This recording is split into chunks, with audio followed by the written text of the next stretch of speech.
So basically, I've been here for about 7 Okay. years, and I've worked in a number of sectors. I've worked in education and blockchain. We've imported biomedical devices. We've done a bunch of things, and I'm also an academic, so I teach at Queen Mary University of London. I'm doing a PhD here, and I'm doing all kinds of things. I have advisory positions in a couple of health companies and all kinds of things like that. So basically, what I want to do is I want to talk to you about three things. So the first part of the talk is mainly theoretical, I guess you could say, and it's basically explaining Chinese society around 5 themes. And the reason I want to do that is because I think if you understand society, then you can understand the opportunities that kind of emerge out of it and jump onto some of them. Now, the second thing that I'm going to talk about is the 4 sectors that I believe are changing China the most. So I think that they are basically influencing society in the most profound way at the moment. And the third thing that I want to talk to you about is 5 kind of frequently asked questions that I get about China, ways that you can get engaged with China in London and things like that. So first part, theoretical part. It's built around 5 concepts. Concept number 1 is relationality. And normally with China you hear about the network and all of that. I want to tell you what it means from a theoretical perspective. Now, at the beginning of the 20th century, there was a Chinese sociologist. He's called Fei Xiaotong. So he spent some time in the US and the UK. Then he came back. He wrote a book. It's called From the Soil. And he built 2 different models of relationality. So one of them is concentric circles. And the other one is a big circle with small kind of circles of dots in it. So one of them, the concentric circles one, he called differentiential. And then the other one with the small bunches of circles around the big circle, he called organizational. Now, one of them he ascribed to the West, the other one to China. Which one do you think he ascribed to China? Consensual. The concentric circles or Yeah. the bunches of straws, basically? The straws. Bunch of straws. No, the other one. Well, obviously it's the other one. We're half and half. So basically what he told people was that, in his opinion, Chinese people view relations as concentric circles, so they're kind of built around a big network. So the first circle might be your family, the second circle might be your friends, the third circle might be your colleagues, etc. And then what he told us was that Western people view themselves as parts of organizations. So you associate yourself with your colleagues, you say I work for this and that company, etc., and you kind of stick to these circles. So theoretically, that's obviously not true because you can find people in the West that have networks of all kinds of people and vice versa. But in reality, it explains a lot of things that you see here. And what it explains best, I think, is the fact that the line between work and personal relations is very much blurred. So the way that people think about relations is these big networks that are kind of intertwining instead of associating themselves with one certain group of people at one particular time. So if you look at the way that Chinese people use social media, WeChat is used for everything. If you look at the way Western people use social media, LinkedIn is for professional networking, Facebook is for personal networking, etc. So first point is that the line between personal and professional relations is very much blurred, and that's why you can get messages from your colleagues at 12 o'clock at night, and if you don't reply, it's strange to them because it doesn't fit with their conception of the world. And that's why you can also talk about them about your personal affairs and things like that. Now, so point number 1 is relationality. Point number 2 is materialism. Chinese society is deeply, deeply materialistic.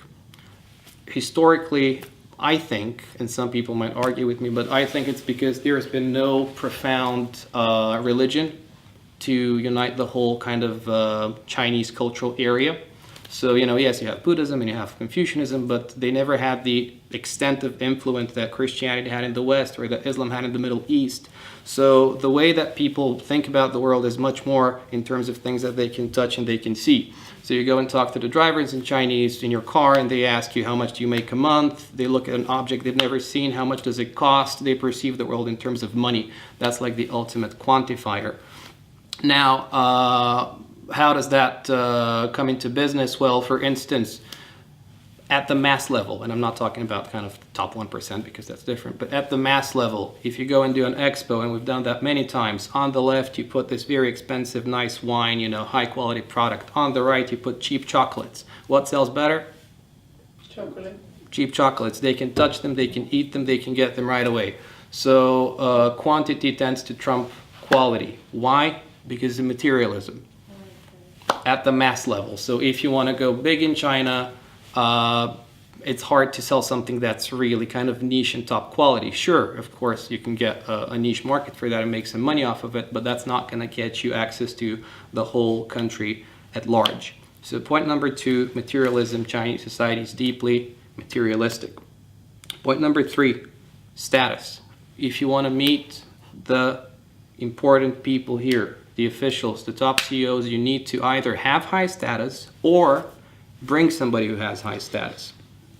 So we've seen that again many times at official dinners. I go there as an academic, and then even if I go with the people that clearly have a lot more money than me, they're CEOs of top companies, I sit in the front, they sit in the back. Why? Because I have status. Now when I say status, I don't mean you have money. Status and materialism are separated out. Even though materialism is very important to society and people aspire to be rich, that doesn't necessarily give you status. So normally something that has to do with social responsibility, with governance, with academia, these are the things that give you status. So what's the point here? If you can't get yourself that type of status from somewhere, it's going to help you with China. Or if you can't drag somebody else that has the status. When we do expos, we try to drag people that have been kind of former ministers or officials or governors. Why? Because that gives us instant access to officials that are at the same level. So if you drag out someone who was, for example, minister for, I don't know, education of a small European country, kind of according to the protocol, they have to meet with someone who is at the state government level here in China. So basically what that means is bring someone who has high status and you get access to the high level meetings. Point number 4, pragmatism.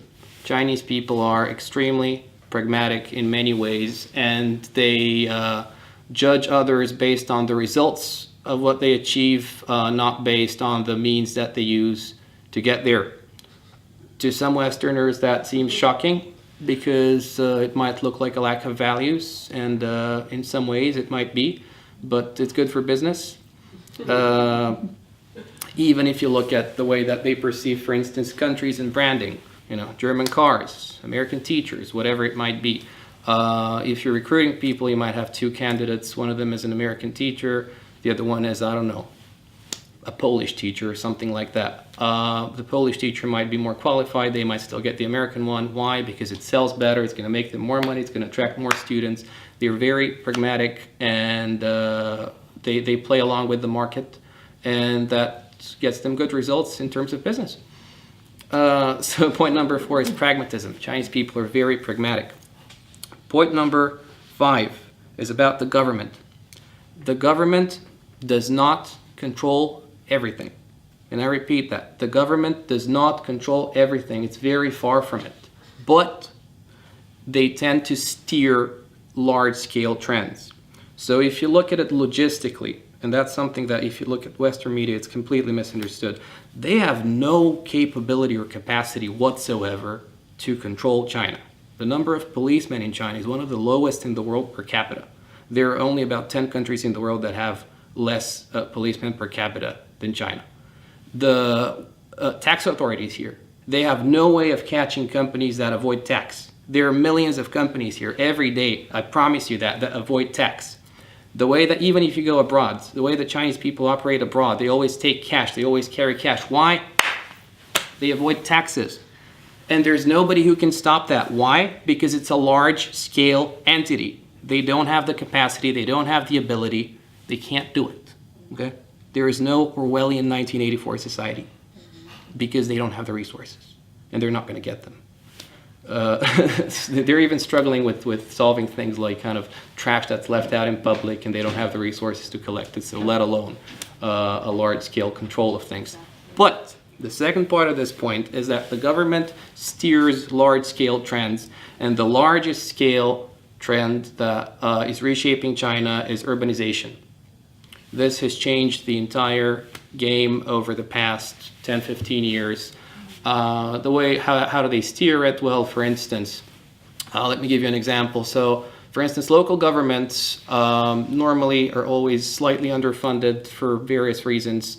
And then what they can do, for example, to get more money is change the status of some of the land that's adjacent to the city and basically turn rural land into urban land. Now, the consequences of this, as you can probably imagine, become immense when you do it on a large scale. Then you give the land out, you give concessions out to construction companies. They come in, they build buildings that have much higher value than they would otherwise have, because now they're city buildings, they're not rural buildings. And the implications of that are enormous. Another example, the residential system, the hukou. You all know what the hukou is, right? So there is a system of... But go on. basically, do you want to tell everybody? No, go. Okay, so there's basically a system that gives people residency, and it also used to work like that in the Soviet Union. So on your ID card or on your passport, it would say where you live, and based on where you live, that's where you can legally, quote unquote, get a job or get access to education for your children or to healthcare services. Now, the government clearly doesn't enforce that, because But they do in certain ways, because if they cross the border and then their children cross with them, they can't go to school in those districts. They have to go back to where they're Yeah. So children have problems with access to school, but the main reason for that is capacity. Yeah, because the amount of foreigners that come into Beijing would be overpopulated if everybody came. Yeah, and occasionally they also throw people out. A couple of years ago, they threw 200,000 people out of Beijing. And that's still in place till today, the school cost system? Yeah, but I mean, sure, that happens every now and then. But then again, so that's what I'm trying to tell you, that if you look at kind of the shocking side of it, you can point to an example and say, ooh, there's something really bad that happened there. If you look at it on a large scale, how many workers are kind of doing it day in, day out illegally, and how many are kicked out? The percentage of the workers that's kicked out is very small. Okay. So on a large scale, they're not really enforcing it. So, and they don't have a reason to, because Chinese intellectuals, I talked to a lot of Chinese intellectuals, believe that civilization is based on the city, which is kind of universally true. Why? Because the city generates wealth. Why? Because with the wealth, you build all the architecture that you want, the government buildings, the kind of management resources. So essentially, they focus on large-scale trends. They don't focus on the small things. If there's one person there working illegally, or if there's one company that's avoiding tax, they don't care, basically. And it's the same if you're a foreigner. If you want to do some small business, they just don't even see you, basically. Okay. So the 5 kind of theoretical points so far are: number 1, relationality. The lines between work and personal relations are blurred, and that's why your colleagues might talk to you about your personal life or their personal life. Number 2, materialism. Chinese society is very deeply materialistic. Number 3, status. If you want to get meetings with high-level people, get yourself high status or bring somebody with high status. Number 4, pragmatism. Chinese people tend to be very pragmatic, even when it might go against some of what people consider to be Western values. And number 5, government. It does not control everything, that's far from it, but it does steer large-scale trends. And it can crack down on things when it wants to, but does that fairly rarely. So, part 2 of the talk is about 4 sectors which I think shape Chinese society today. The first sector is education. And I've worked in that sector for quite a while. I've worked in public and in private education. And it's completely fascinating, both at the kind of K-12 level, so kind of kindergarten to high school, and at the university level. So, as you're probably well aware, as an Eastern type of society, family is key in China. So when you talk about the education of children, it always has to do with the family. There's a notion of filial piety, for example. When you write people's names, you write the family name first. There's millions of examples of how family trumps, well, I guess you could say individuality in China. Now, this means that children don't make their own decisions very often. It's their parents that make the decisions, and they're very competitive. You can read books like Tiger Mums by Amy Chua. There's a Yale professor that wrote her personal story out, and then she got criticized by quite a lot of people, actually. So these parents make their kids go to maybe 5, 6, 7 different types of extra lessons with private tutors every week. And initially there was a lot of kind of centers, if you look at it maybe 10, 15 years back, because first time I did that job in China was maybe 7 or 8 years ago in education. A lot of these centers were not that high quality. You know, it was more like if you open a center and it's kind of decent, then anything goes, especially in kind of second and third tier cities. And then because you get capitalism and competition, that starts to change. So what happens after that is they start raising their requirements. So they start getting the Ivy League grads. They start getting people with experience from the West that are teaching Chinese children on a daily basis. And then what happens is the digital economy kicks in.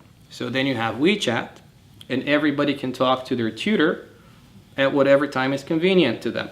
So last time I went to the US, I see a big billboard. I land in New York, and they're recruiting American teachers to do what? Online tutoring for Chinese children. And obviously, they've set the bar pretty high. And there's a couple of Chinese companies, more than a couple actually, that have done IPOs recently at the New York Stock Exchange, at the Milan Stock Exchange. I think there is one. Anyways, the point is, these companies are going huge. And if you look at the backside of things, what you have is Ivy League grads and experienced teachers coaching the whole next generation of Chinese kids. So that is a very profound transformation. They have access to resources like never before, I think, in history. I don't think there's ever been a country in history with that type of access to resources and bright minds for children. Whether that's going to have any significant implications in the future, I don't know, actually. But the fact is that it has changed. And then at the university level, it's been also completely striking. So university education wasn't a very good quality 20 or 30 years ago. It was a lot of kind of tick boxes, and kind of everyone was there to get a piece of paper and all that.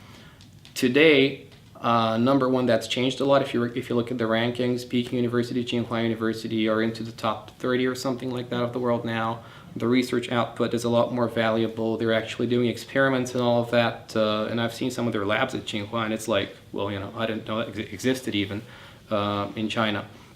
And then apart from that, what you also get is a lot of Chinese graduates that went to the West. They learned a lot from the West, and they came back and transferred all of the knowledge. And on top of that, what you get is an increasing number of Chinese university graduates in general. And by increasing, I mean it's gone up about 8 times since the 90s. It was something like 1 million graduates per year, bachelor's degree graduates from universities. Now it's something like 7.5 or 8. So that means there is enormous brain power and human resource power coming out of China. If you want to come here and source 200 engineers this week, you will do it. You have no problem whatsoever. Sure, yeah, they might not be as good as the MIT grad that's coming from the US, but it's 200 of them, so, you know. They're going to get the job done. The scale again. Yeah. Salaries are getting higher, so, you know, we're going to see how that works out. But anyways, the point is that education has become of much better quality and has spread out on a much larger scale. And it's going to transform society in ways that I can't possibly predict. I have no idea what's it going to be like in 20 years, but it's going to be very different. And they're hiring teachers from the US, for example, for across all subjects, not just English, is it? So yeah, it depends on. Initially, it was English mostly, and in second and third tier cities, it's still mostly English. However, now there's a lot of international schools here where you have international teachers for all kinds of subjects. There's also in Beijing a lot of private centers who work with even people like artists. I got surprised 2 weeks ago. I talked to one of my friends. She runs a school here. And she's like, oh, do you have a teacher in arts and aesthetics? I'm like, what for? And she's like, well, the Chinese kids need an American artist to teach them. So I called a couple of people in the US, And what we ended up with is an Iranian lady who does exhibitions all over the world, and now she's teaching kids on WeChat. It's unbelievable, honestly. The transformation is huge. So they're investing in the humans themselves, which is good. And you know what? Some of these kids, I talked to a couple of kids a few weeks ago, and I asked them, how do you think education should get improved in China? What kinds of reforms do you need? And these kids, out of the blue, look at me. They point to an English center. They say, we need more of these centers. We need more centers like that. I was kind of shocked because I was like, okay, why? And, they tell you they learn a lot of things, whatever. And then they say, and then I asked them, well, what about the price? Or do you think these centers are making too much money? And they say, no, it's fine. And I say, well, you know how much your parents are paying? And they say, yeah, we know. But you know what? We would actually give them the land for free in the offices. I was just shocked. I was like, but then they're going to make even more money. And they said, we don't care. We think the value that we're getting out of getting all these resources and that knowledge, it trumps the cost by a wide margin. And these kids might be paying something like 50, 60 pounds per hour to join something like a small group class or a private class, which is insane. I can tell you that's more than what a lecturer makes in the UK per hour. You in the wrong sector. Well, that's why I moved to private education. Is that why you're doing your PhD then? Well. The status?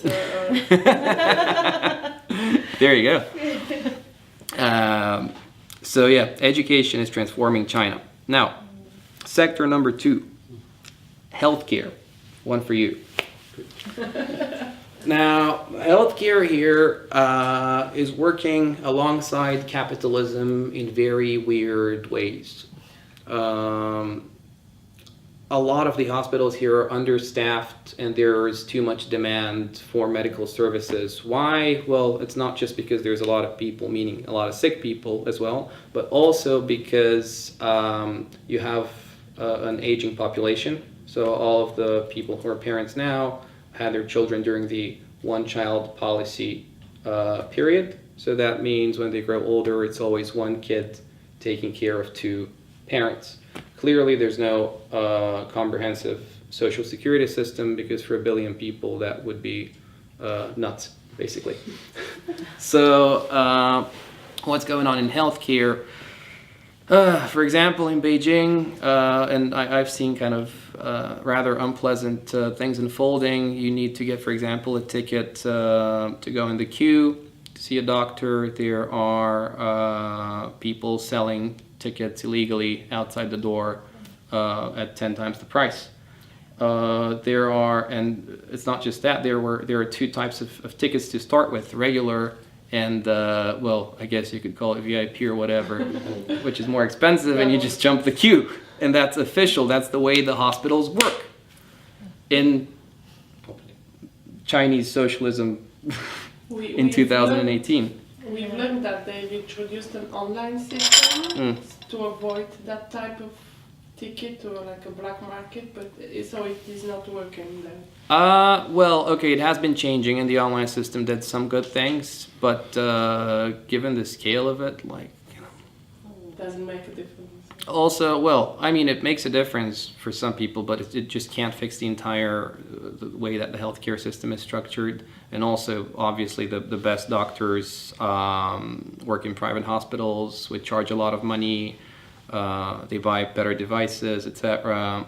You have problems with medical insurance as well. Some people that don't have a very high set of moral standards would like to get the money from the insurance and encourage people who are not that seriously ill to spend some time in the hospital.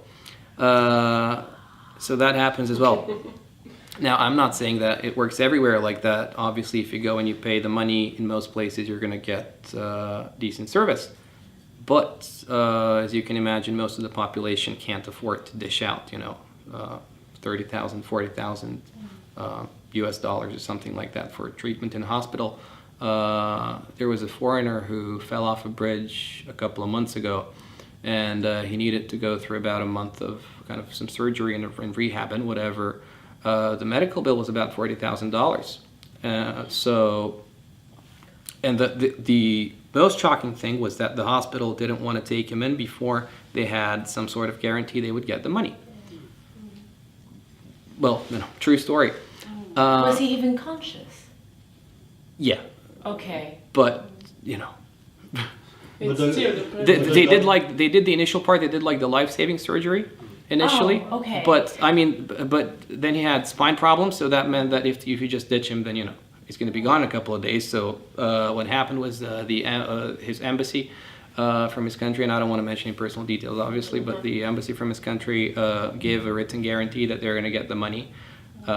Without giving the money, they just gave a letter so that things could move forward. And then a donation campaign started. A lot of people chipped in, and probably got more. yeah.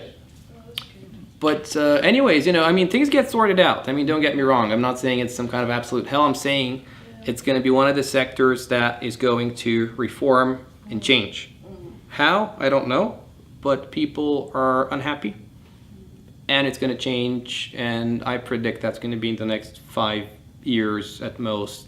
If it's not 5, then 10. Are people patient enough?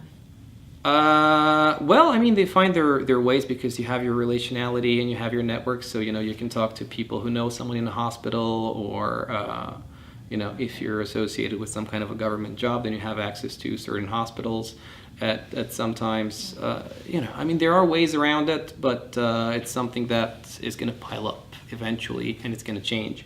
But was it a government hospital that was asking for this much amount? I don't know.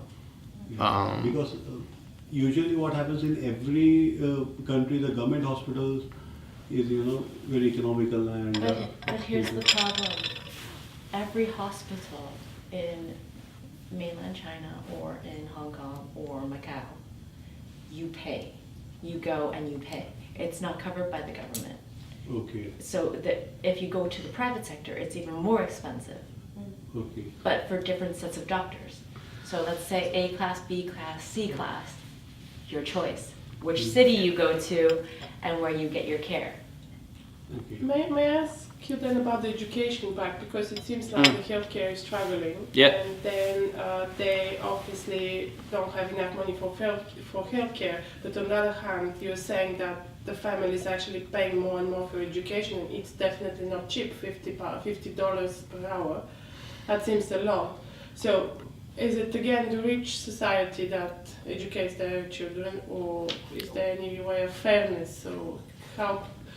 So I've noticed that when we see maps, there are no cities shown, at least to us, in the northeast part of China. It seems like that no one lives there, but I'm pretty sure people live there. So do they get education or healthcare, or At a much lower level. Okay. That's the answer. Okay. So On average, lower salaries, lower quality of human resources, of technology, lower quality of service. That's it. okay. And it's also what's interesting is that things that used to work in Beijing, so kind of companies that would have kind of mediocre writers just getting people into mid-tier US universities, that wouldn't get people, well, that wouldn't work in Beijing today. So what they did was they moved to the West, where that still works. But give it a few years and people in the West are going to learn that it doesn't work. They might go to the east. You never know. It's a health and the education is very costly, this kind of services, and the governments, they have a problem, I think, to meet the demand on it. So I don't know if the Chinese plan in the recent future are they trying to increase, to do something on that. Don't have any idea, because I think they have a plan for the future. I think till 2050. So, any idea about what their way of thinking, to solve this kind of problems? Well, Because it's a major problem for all countries. We cannot take China as coming from intellectuals, as by 2050 they want to have a healthcare system like Europe. So they want everyone to chip in. Well, and when I say Europe, I mean kind of British-style NHS type of thing, where everybody chips in and then everyone can get healthcare service. So that's the ideal version that intellectuals envision. There's a lot of doubts that's going to happen because of the power that capitalism has in the healthcare sector at the moment. I mean, even things like medical English, like that gets provided by the private sector in education, which is, again, I mean, these doctors have to pay whatever amount of dollars per hour to get education in medical English. It's just insane. Even the way that, say, traditional Chinese medicine gets advertised, it's been completely commercialized. The whole thing is insane. I'm in a lot of WeChat groups where they keep asking me to become a brand ambassador for them, and it's basically they've learned from the West, they've learned from the US, I think. I blame the US, how to market things and how to build stories and build brands around it and make money off of it. So you never know, and that's one of the reasons I tend to avoid kind of taking any kind of medicine, because honestly I've seen so many kind of bad situations with other people that I never know if that doctor right there is telling me to take something because it's good for me or because he's getting a percentage off of it. Pharmaceutical companies working with doctors, come on, like they take a percentage. They don't want to try to outsource it a bit as a solution. Well, they are working to an extent with foreigners. There's many ways, for example, for you guys to get involved, for instance, with technology. If you have some good, for example, diagnostic machines or whatever else you might have at hand, there are many Chinese hospitals that would be interested in it. If you have exchange programs for doctors or some kind of a knowledge sharing platform, that's something that would work for them. Online seminars and things like that. So there are efforts in that direction, but and again, it's partly because of the scale of it. It's hard to integrate anything with solutions from abroad because nobody else has a problem or a solution of that scale. Do you think that because in Europe, I'm not so sure in US, there is that health tourism? Do you think this is something the Chinese may do, like travel to different countries to get health service or dentists, or do they do it? Or? One day, I mean, I don't think it's very likely for a couple of reasons. So, and I've had, again, personal situations where friends of mine, for example, their parents get sick and they have trouble finding a nice hospital and a doctor here, so I keep offering to them kind of options in Europe, or for instance for dentists, the Philippines. I don't know if you know, but the Philippines has a lot of very well qualified dentists who work at a low price. But they're not very willing to even consider them because, one, they want the family to be next to the person who's ill. Two, they have very little, they've had, these families, very little contact with the outside world within their lifetime. Even statistically, the amount of Chinese people that have been abroad, if you look at the numbers, is something like under 10% at the moment. So 90+% of this population has never left the borders of the country. And suddenly if you get sick at 60 and someone tells you, why don't you go to country X, which, whether you say Germany or you say Turkey or anything, that sounds the same to them. To their ears it's like, okay, it's somewhere there on the map. Well, that comes back to the actual culture, isn't it? And what you say to the first relations, families first. What is the leverage of the kind of Western medicine and their chances here as a private businesses to be competitive and to find a good share in the markets, the Chinese markets? Well, if you set up, for example, a business here, so it's mainly running the Western standards and values. Yeah, there are many hospitals that do that. They would normally be, well, when I say many, I mean, say, for example, in Beijing, they normally charge higher prices. They have also doctors that have graduated from abroad, that are Chinese doctors or kind of foreigners as well here. I've seen a German, for example, dentist office that's fairly big here in Beijing, and a couple of other places. They do things like that. It works, but if you're looking at a small business in a big city, that's fine. If you're looking at a mass scale, it's kind of not conceivable. One, it's going to be too expensive for them. Two, it would be hard to convince them to engage with something that looks very culturally strange to them. So even things like, if you go to the south, have you been to the south of China? Right. So I lived in Hainan, the island of Hainan, which is like the most southern point of China. And people there, when they get sick, they start getting glucose in their veins. And that's not the shocking part, because that happens in many places in China. You can get teenagers that get sick and they go and get some glucose. Yeah. Anyways, but the strange part is, in Hainan, you would walk down the street, and there were, and I'm not saying everywhere, I mean that's kind of a bit of an outlier here, but there are places on the street where you see people just lying there and chilling in the afternoon because it's very warm, and what are they getting? They're getting glucose. And I just look at them, I'm like, this is just crazy. I never thought I'd see that in my life. Yeah, so That's not normal. yeah. So you have traveled quite a lot throughout China. I've been pretty much to most places that matter. Okay. But anyways, the point is healthcare is going to have to change, and there is a chance for you to engage with expertise from abroad, with equipment from abroad, or, well, I guess to get into the business model as well, but that's a bit harder because normally hospitals, even when they buy equipment, they have this system where well, they have to first shortlist candidates that supposedly make public offers and all of that, but sometimes they kind of make the decision before the offer goes through, so you'd have to get in some good connections to get a head start in that department. Yeah. No, this.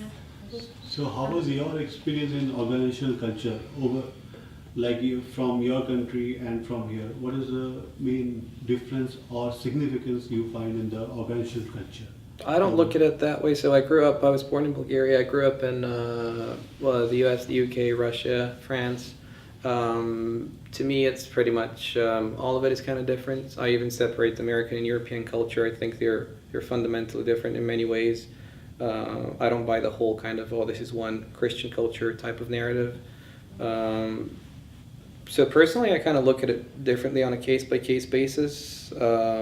What's the difference? Well, the difference is that China has the 5 concepts that I told you about before: relationality, hierarchy, and and materialism, and the government that steers big trends. And what was the 5th one?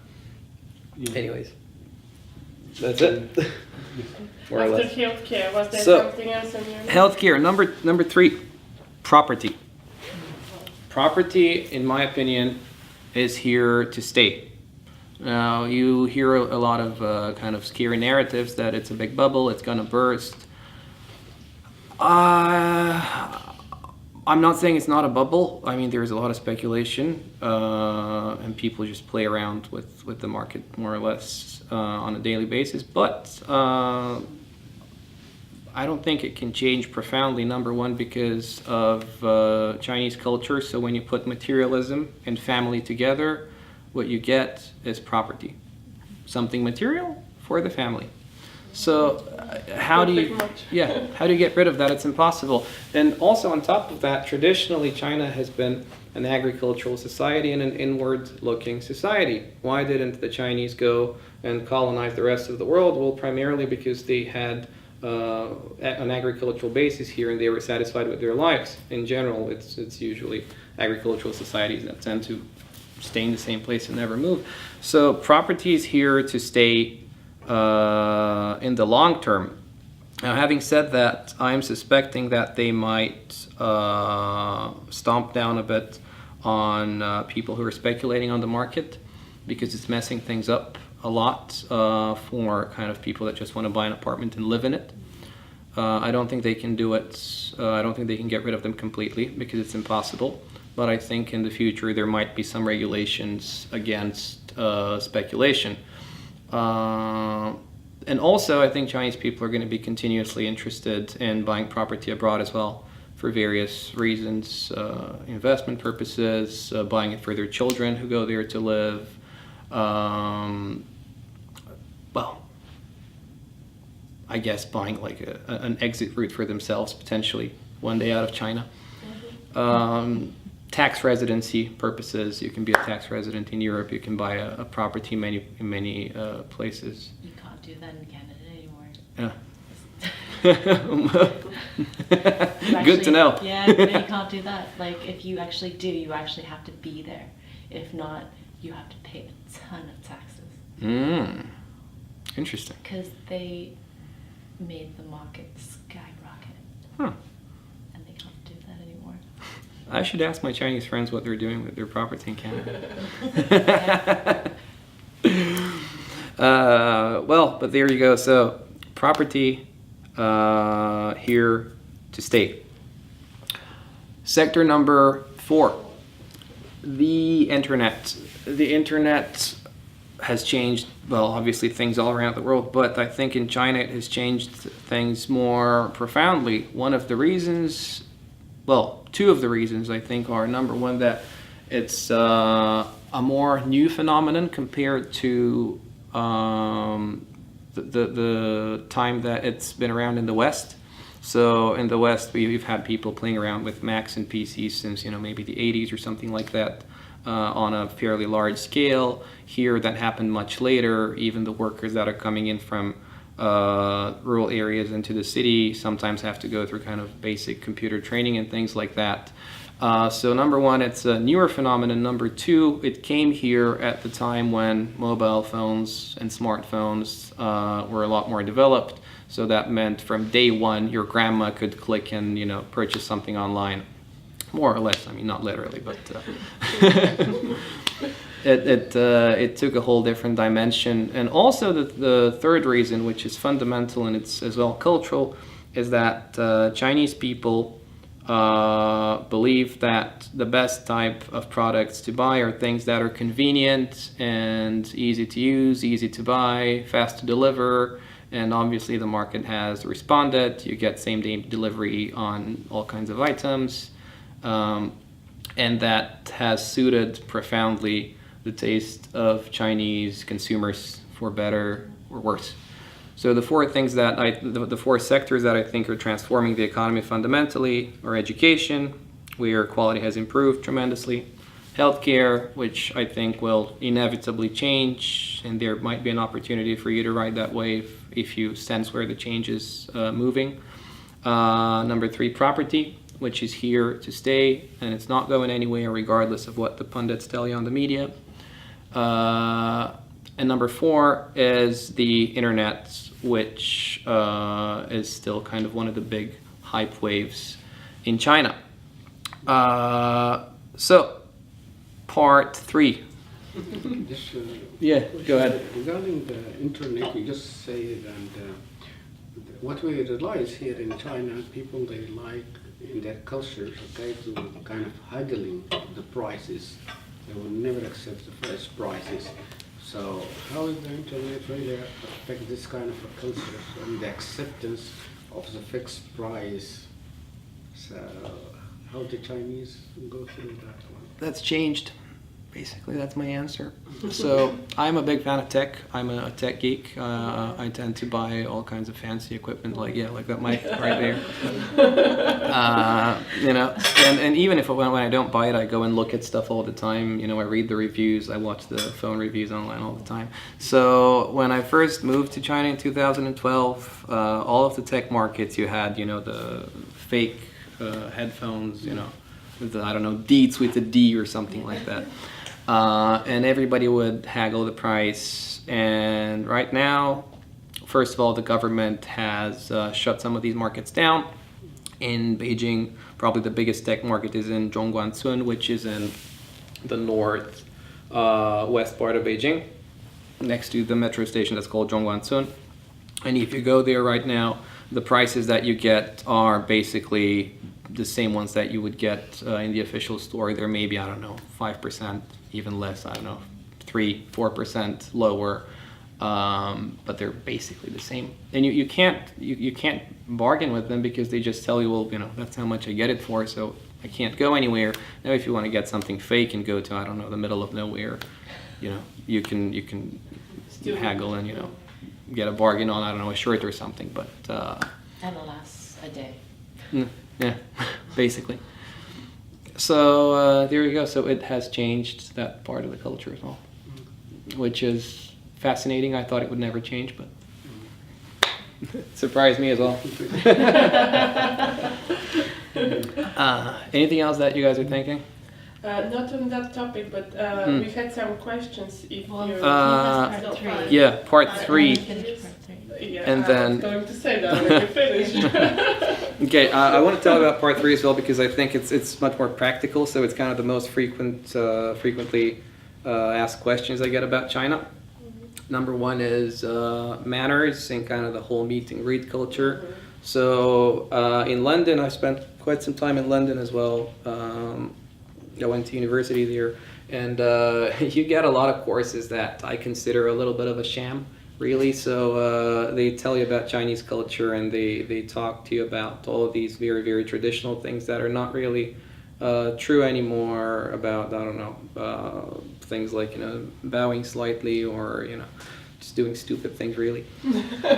Now, there is some kind of a meet and greet culture, but you have to be careful about who you're talking to. So if you're talking to an urbanite who's lived abroad, they're basically the same as you, just go and do whatever you do normally. Now, if you go and you want to do business in more traditional places, in smaller cities in China, then obviously there are kind of some things that people there still do the more traditional ways. Some of the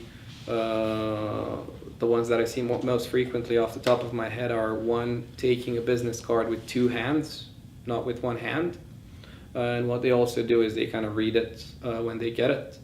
I mean, it's just a thing they do, more or less. Another thing is, and that's actually fairly important, is when you sit around the table, the person who has the highest status in the room usually sits right across from the door, so kind of where I'm sitting right now.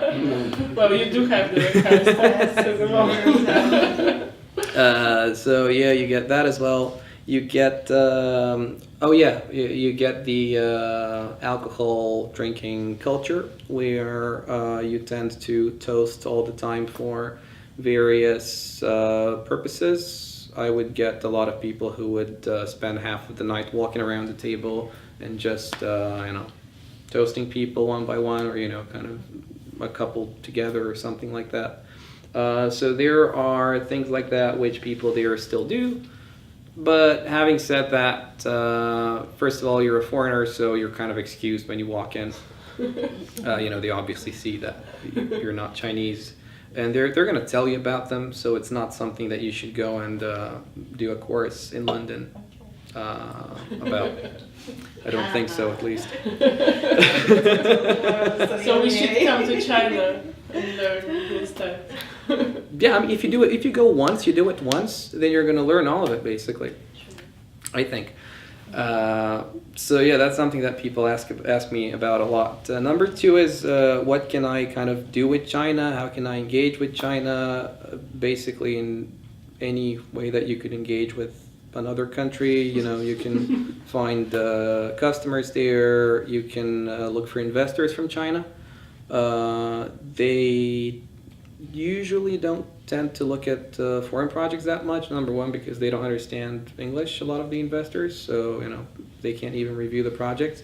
And also number two, because it's something that's out of their reach and imagination still for many of them at the moment, but I think that might change in the future. So for instance, in blockchain, which I'm sure you know about from the whole Bitcoin wave, when a lot of projects turned out to be scams, a lot of these investors started looking at projects from abroad, and then they sent their kind of reps and agents to London, where they would go and find people there so they can find new opportunities.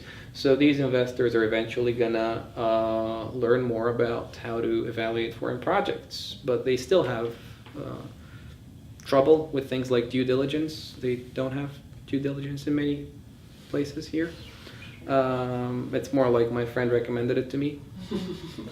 So, I mean, in some ways, so sometimes it's really good. Why? Because if your friend recommends something to you, they're putting their, what would you call it? I guess, honor on the line. and their status there. So if they recommend to you a scam, then you're not going to be friends with them. On the flip side, if your friend is not that smart, then you might just invest in a junk project. So yeah, also Chinese companies, you can look for opportunities in Chinese companies even if you speak zero Chinese. The reason being that they're looking to expand abroad. So all the big ones like Huawei, tech giants, the bikes, the shared bikes, Ofo, who are maybe going to go bankrupt soon, but the yellow shared bikes that are everywhere. You've seen them. I thought it was Mobike. So there's a few of them. There's Mobike, is one of them as well. There's the blue ones as well, Blue Go-Go. And then there's mopeds that are also called, what are they called? I think Me Bike. Anyways, the point is that you can work for these companies, and where you're going to be valuable is probably getting stationed as a regional rep or a country rep in a country that you're familiar with. Because they have trouble, for example, getting people for Latin America. I mean, where are the Chinese people who have a profound understanding of Latin America? They're just not here. Or other places where they've been engaged, so a lot of people know a lot more about Africa, but they usually do their own business there, so they wouldn't go and work for, Ofo in Africa. So, there you go. So engaging with China, there's many ways for you to do that. Number 3, that's kind of important, registering a business in China. If you want to register a company here, you have 3 options. The first one is the so-called WOFE, which is spelled like WOFE, but it's, people say it as WOFE. It's a wholly foreign-owned enterprise. Now, this is basically the best option if you want to register a company here, because it gets done as easily or as hard as the other options, but what you get is 100% ownership for yourself, so you don't have to have a local partner or anything like that. So that's why if you want to register a company, go for a WOFE. There's a set of documents that's required for that. If there's a foreign company, that's a shareholder, certificate of incorporation, and then a copy of your passport stamped by your embassy and a whole bunch of things. But you can easily find a lawyer who could do that for you. And also, if you end up looking for lawyers, or if anybody talks to you about it, keep in mind that there are 3 levels of lawyers that do tasks like that here. And that also goes for accountants as well. The highest level is international companies and international lawyers. Normally, they tend to take the foreigners' money because they speak English. And also they do all of the documentation properly. So if you're, for example, a university, so because I worked at universities in the West, so I know why they prefer to work with the big ones, because they can get all the docs properly in English. That's the highest level of service you can get. I don't recommend that you get that because it's useless. The second highest level of service would be something like a local legal firm, where they might not speak English, or they might speak a little English, but they would charge you a lot cheaper, and by a lot cheaper I mean kind of 5-6 times cheaper. So that's the option that I recommend going for, because there's still some kind of accountability in there, but you don't get charged as much. And the third option is an individual lawyer who might be a recent graduate or something like that, and just looks to make money off the side, and they can register a company for, I don't know, maybe they're going to take from you something like less than £1,000 or something like that, maybe a few hundred, might do it 500-600, and they might go and do it for you. And keep in mind that that's not kind of the same process as in the UK, where you kind of type something on a computer and click OK, and then you get your company registered. They have to go there, they have to deal with people, so they are doing something for that money. So anyways, that's for a WOFE, and that's the best option if you're doing business here and you need a company. Now, the second option is a representative office, which I never saw the purpose of, frankly, because it takes you as much trouble as anything else, but then you can't issue receipts and you can't do things like that. So I never understood why anybody would register that here. I guess if someone just literally needs one person to sit in an office, they might register an office, but I don't know why. The third thing that you can do is a joint venture with a local partner. So until about 10 or 15 years ago, that was the only option, and then the law changed. And there are still a few people around London that don't know that it has changed, which surprises me.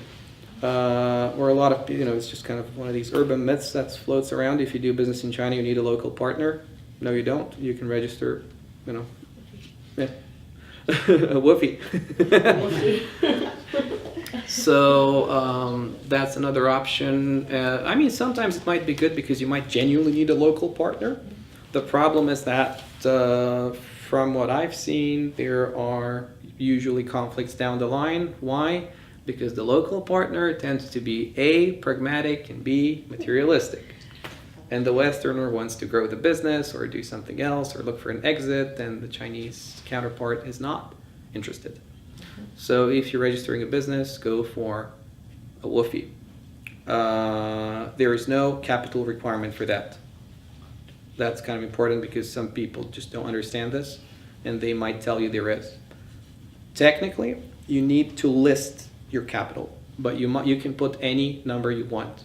This number means that if you mess up, then your clients might take you to court for that amount, for up to that amount of money. But this is not capital that you have to put in. And that's something that even local lawyers might not convey to you very accurately. I'm saying it because I've had people, tell me that there is a minimum capital requirement more than once. And I've had more than one company here. So, I know there isn't. So, registering a business, go for a woofie. Number 4, connecting with China in London, because all of you are based in London. Have any of you been to the China events or anything like that there? Chinese New Year, does it count? Not here though, have you? No, in London. No, but here he said it. Well, no, I meant like connecting with China in London. So, for example, first of all, there's a huge Chinese community in London. There's Chinatown. Yeah, Duh. exactly. Like,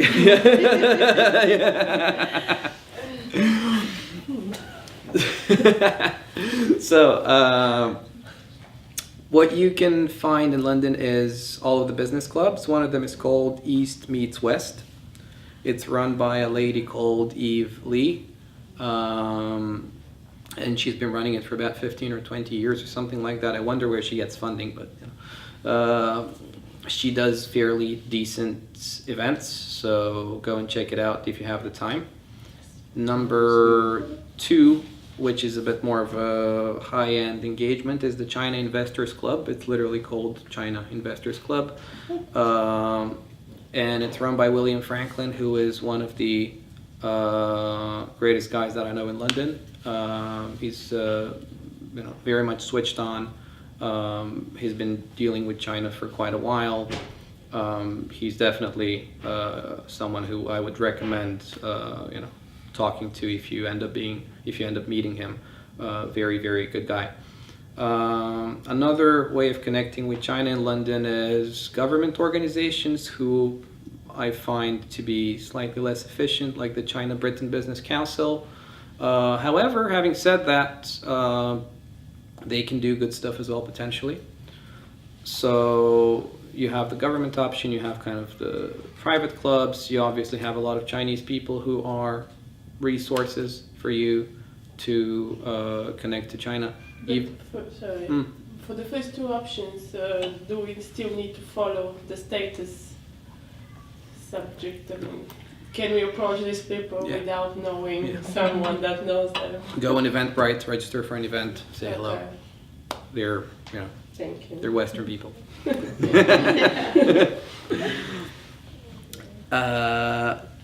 So Chinese people that live in London, they're a great resource. I have colleagues, Chinese people that teach in London. I have students, even my students have introduced me to people here, like when I've asked them about lawyers. You can connect with China in London. And number 5, the last thing that I wanted to tell you is you can always follow people that post consistently about China on social media. and they're usually on the ground, so that makes them a great resource. So, for instance, some of my favorite people on LinkedIn to look at for China are Sean Rain, who is a political economist and has his own consultancy, who posts a lot of stuff criticizing some pundits that don't understand China very well. Another guy is Jeff Towson. Jeff Towson is actually a professor at Peking University, where I am based right now as well. He's got a good book called the 1 Hour China book as well, which is interesting. So you can find people on social media. Beware of the label China expert. It usually means they're not a China expert. Probably ask for money, who knows? Well,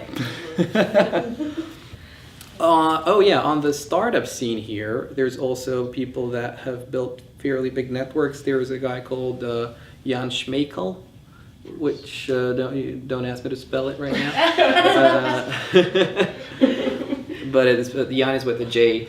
Okay. Who has built a fairly big startup network. So some of these people, like for example, Jan, I don't think I've spoken to him exactly once, but I don't think he speaks very fluent Chinese, but that hasn't stopped him.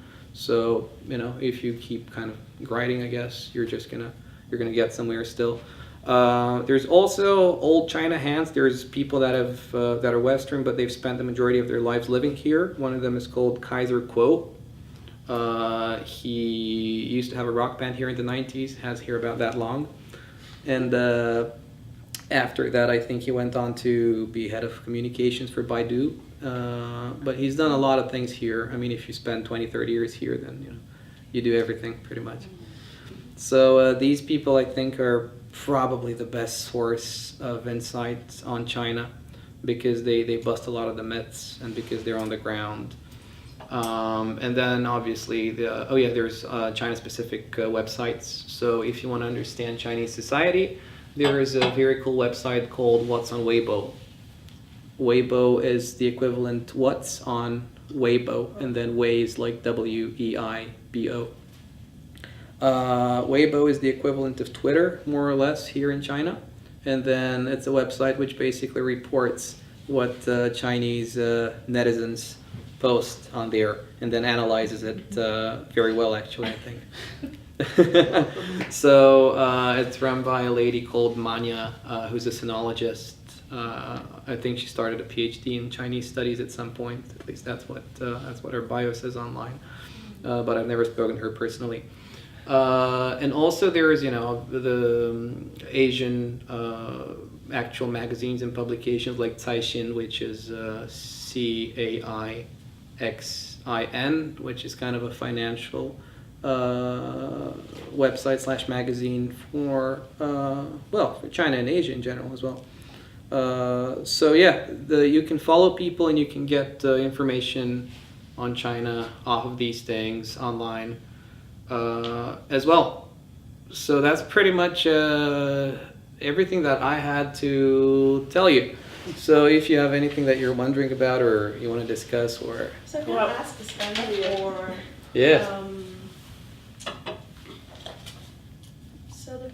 the name of the person that came about with this relationality theory. is a sociologist. He's called Fei, F-E-I. Okay. Yeah. Xiaotong is X-I-A-O. Okay. T-O-N-G. All right, thank you. However, this is probably the first and the last time you're going to hear about him in your life, Right. because there's very few people in the West like me who dig into that stuff. All right. But in China, he's very famous. Okay. There's a statue of him at Peking University. May I ask you maybe a bit more personal, but why did you move to China from UK? Well, I'm guessing you're still traveling back and forward, but what made you choose and come to China to work? Yeah, well, I had a rock band for about 5 years. I played the guitar, I sang, and What's the name of the we used to be called Random Fact, but then we renamed it to Space Law. But we haven't played obviously in many years. The band broke up, so I started doing other stuff, and one of them was learning Chinese, and I went on the internet, I found a job in China, and I moved over. And then during my bachelor's degree, I also kind of opted in for a Chinese class, which I very often skipped, and then ended up getting higher marks than everybody else because I actually moved to China. So yeah, there's nothing kind of strategic in the whole thing. Which is your favorite, Beijing, Shanghai, or any other place you visited in China? Depends on what for. Let's say business. Business, go to second and third tier cities. That's where the opportunity is. Okay. Here you're one of whatever, hundreds of thousands of foreigners. Here you have no kind of special value. Go to a second or a third tier city and you are the one and only source of Western thought there. So, being in China for 7 years now. Well, a bit on and off. Kind of. Yeah, but what challenges have you faced?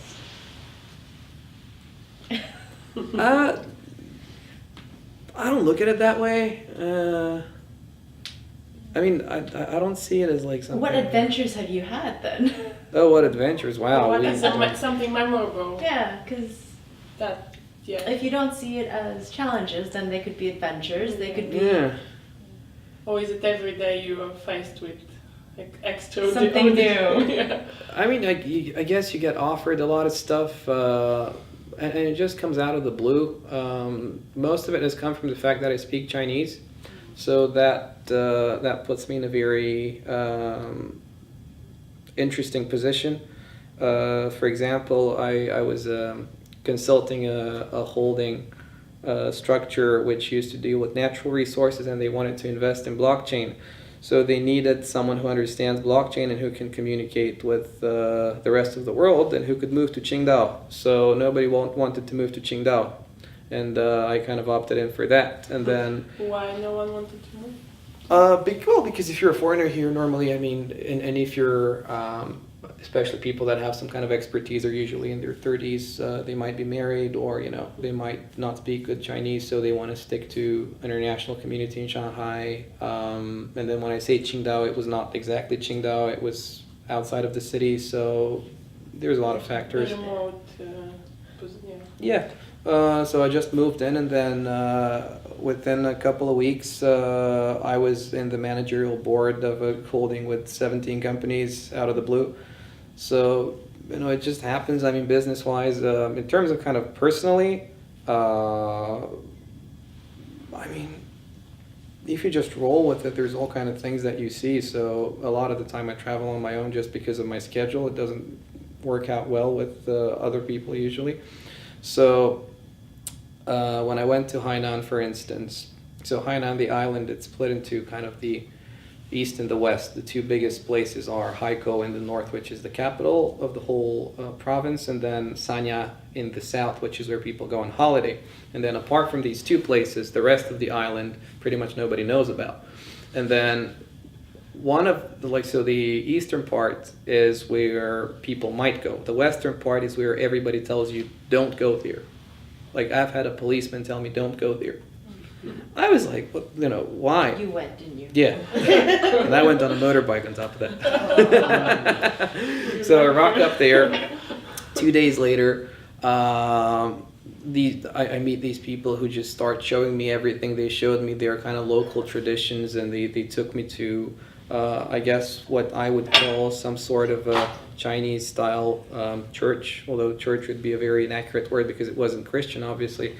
It was whatever their local beliefs were, and they had this big book that would interpret everything about your life, and then you shake this this big cup with kind of sticks that are kind of sticking out, and then and you just do things like that. So, and after that, they figure out that you can play music, so they called what was virtually kind of half of the village to come there and watch you play. And then you meet all these characters. Like, there's this huge construction worker who's obviously, if you've read like kind of Renaissance European novels, about these kind of comedic characters that are maybe, I don't know, like 7 feet tall, about that wide, and they're not very smart. So they're kind of the village the village idiot, more or less. And I don't mean to demean him.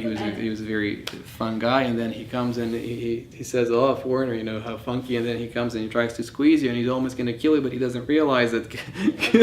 I mean, you meet all kinds of characters, and I find it fascinating. Especially going on a motorbike in Yunnan. It's a province in the east, for example. People let you into their homes, and there was a lake where we almost got stuck in after midnight. And when it's dark and you're in a lake, I don't know if you've ever been in a lake in the dark, but there's no lights, there's no nothing. Yeah, right. So, I mean, there's been a lot of interesting stuff. Anyways, what else you So what's next for you then? Like, where do you see yourself in a few years? Or Oh, I'm pretty happy with where I am at the moment. I do my summers in London, spring and autumn in Beijing. Winter, I tend to go somewhere warmer. And I could do that for a few more years. So obviously you like challenges and adventures, but is there something you would, let's say, prefer in UK or that you miss when you're in China? You just said that you go summertime there, you have some time here, but overall when you're working with Chinese and Chinese businesses, is there something you wish they had that the UK business people have, or the Europeans or the US? Like a quality or like a way of dealing business? Or you're pretty much like the Chinese way? No, well, you know what I miss from, and not just from the UK, more from, I guess, from the Anglo-American culture, because Europe's not really like that. It's getting to the point quickly. That's what I miss. In China, direct. Yeah. In China, you often have to spend a lot of time to get to the point. And I mean, if you're going to do business with someone, or if you're going to stay friends with something, that's fine. The problem is that you have to do it even if you're not going to do business with them, because you don't know what the point is. yeah. So, I could go on a kind of short business trip and spend 2 days for nothing sometimes, which, could have got resolved in a 10-minute Skype call in London. That's what bring to my attention really the question, the time value for the Chinese. Yeah. They're okay with the time, or from your own experience, how you can tell about it? They usually respond in a very quick way, or they take times. On WeChat, they're going to respond to you as soon as they see their phone. Very responsive, extremely responsive. But I'm speaking about businesses in terms of speaking to CEOs or managers, managerial people, key people. If you send them an email, you expect them to respond very quickly, or sometimes they might ignore the things. Depends on who you are. And your status. Yeah, your status. Okay, and also in terms of respecting the schedule, if you initiate also already the businesses, okay, usually they perform within the time, or they're a bit quick and elapse in the times. If it's a team that you're managing and you tell them you need to get this done by midnight, they're probably gonna at least do their best to get it done. I'm not saying I can guarantee they're gonna do it, but they usually do it because of the hierarchy. Because they would stay after work and just do it until it's done, basically. However, that doesn't indicate kind of a Western perception of time and efficiency. That indicates hierarchy. That comes from a different source culturally. Whereas if you talk about time and schedule, the perception is not kind of Western by any means, because you also get the problem if you have an office. And I have a friend, for example, who's at a kind of mid-level position at Goldman. She works in London. She's Chinese, and then she comes to China eventually to help out with things here at a couple of places. And she has the problem of people knocking on her door at her office and just coming to talk to her briefly for 5 minutes about something, which bothers her enormously, because at Goldman she's used to the US style culture where you do this from 2 to 2:30, from 2:30 to 2:45, and so on. So yeah, like time is kind of funky.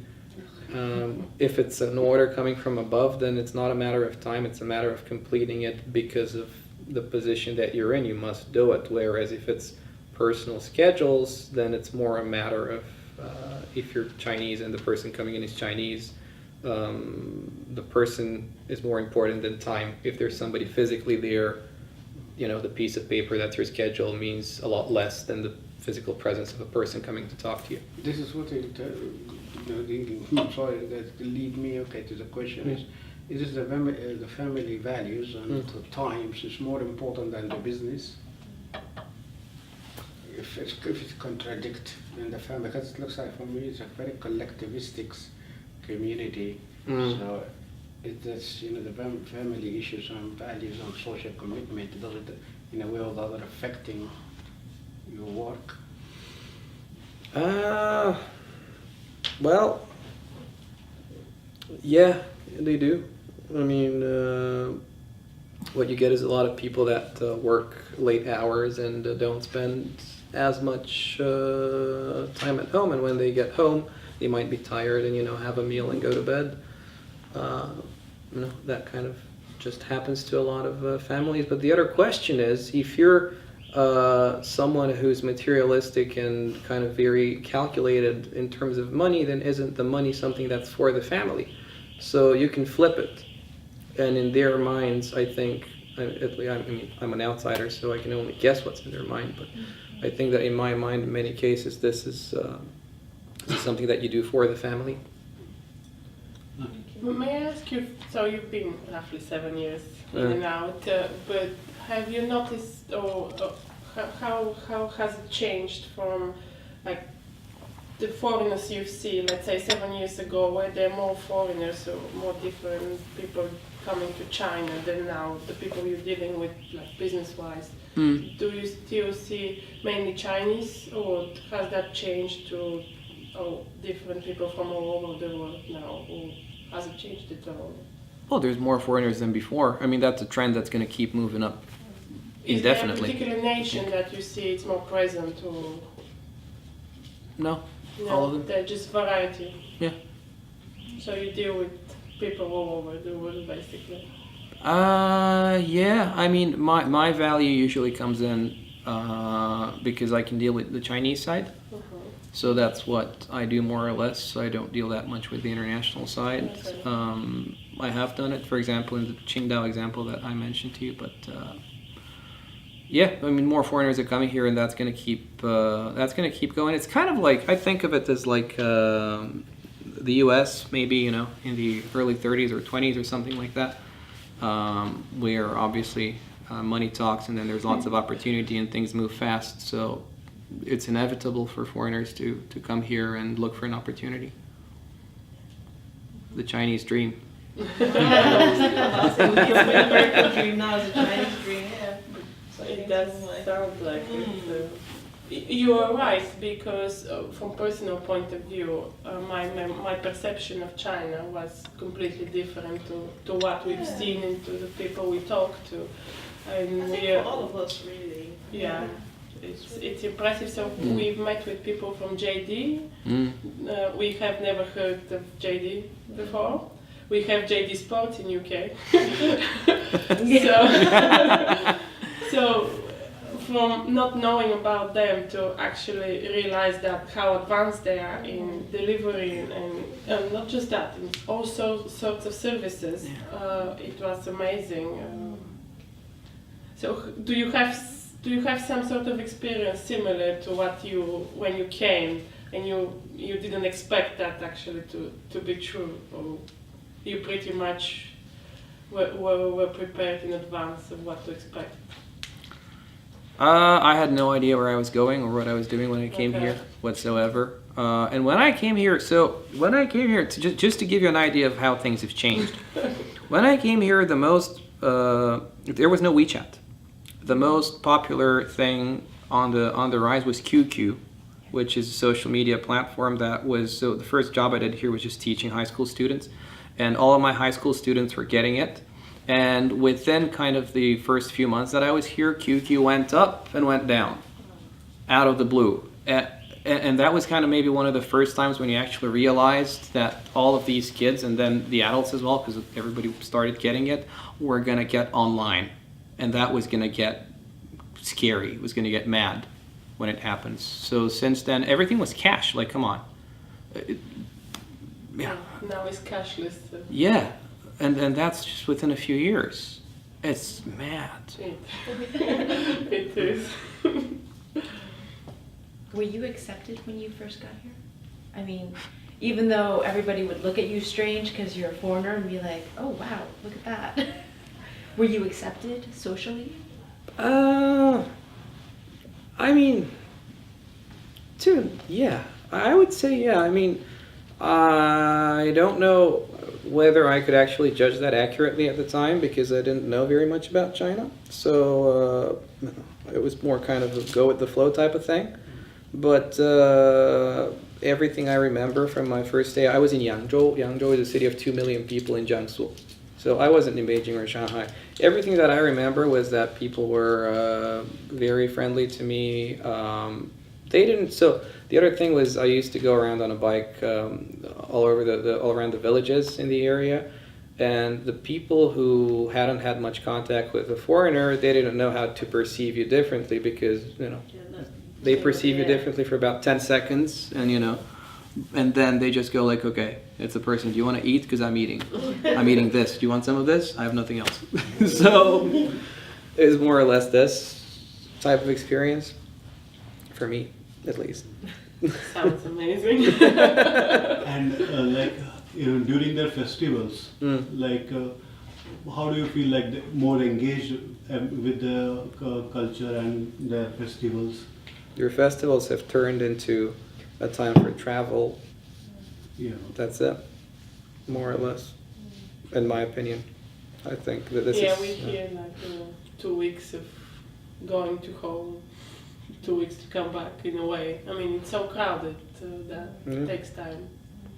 Yeah, that's most of what they've become. It's a time where you either see your family or you go on holiday. That's it, more or less. Okay. I mean, in reality, obviously, then you can look at the TV celebrations and the gala of the Chinese New Year, which is the most watched show in the world, if you look at the numbers. But anyways, the point is, in reality, what happens on the ground is people traveling, full stop, more or less, I think. Thank you. Thank you so much. Right? Thank you. Is there something you want to ask us? Can you give any short message for our whole MBA cohort?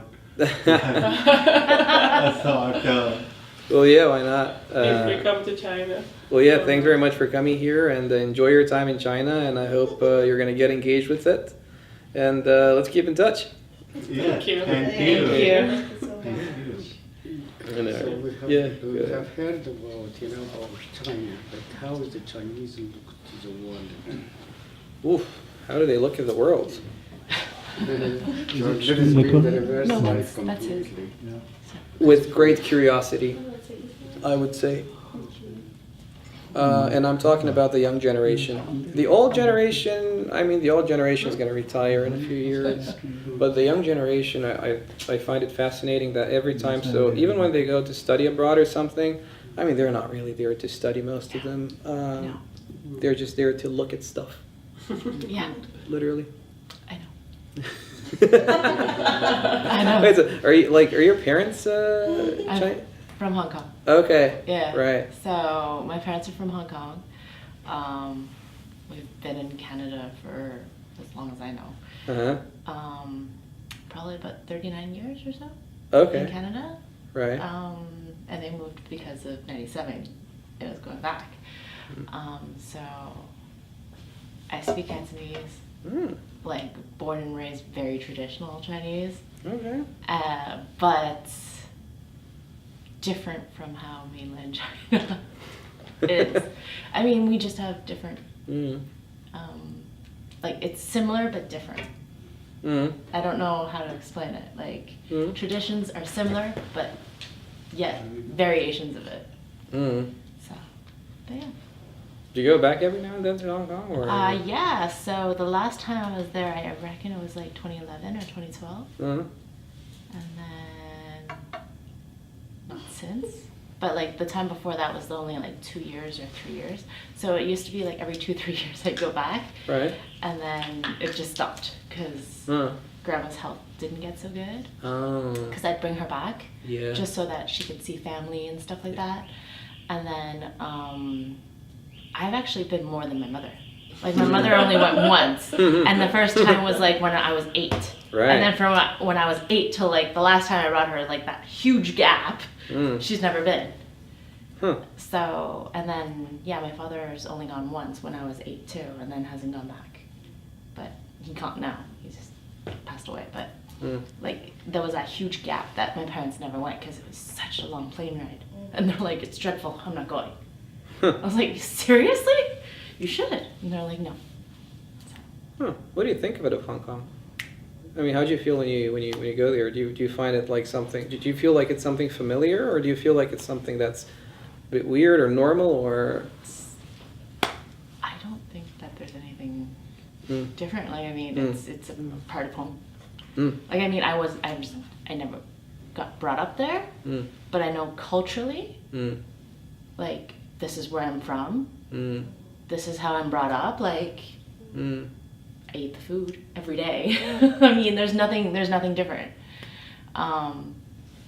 But every single time that I do go back, it's different. Like they've filled in more of the sea, and they've built more buildings.